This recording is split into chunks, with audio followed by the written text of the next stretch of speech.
ఏకాదశి తిథి హిందువులకు చాలా పవిత్రమైనది. ఏకాదశి అంటే 11. 5 కర్మేంద్రియాలు, 5 జ్ఞానేంద్రియాలు, మనసు కలిపి మొత్తం 11. వీటిపై నియంత్రణ కలిగి ఉండి వ్రతదీక్ష కొనసాగించడమే ఏకాదశి అంతరార్థం. సంవత్సరంలో 24 సార్లు ఏకాదశి తిథి వస్తుంది. అందులో వైకుంఠ ఏకాదశి చాలా విశిష్టమైనది.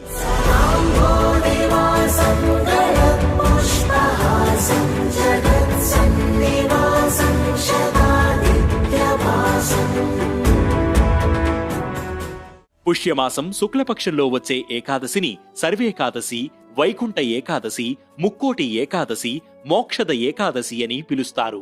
ఇది సూర్యుడు దక్షిణాయనం నుంచి ఉత్తరాయణానికి ప్రవేశించడానికి ముందు వచ్చే ఏకాదశి. ఈ రోజున మహావిష్ణు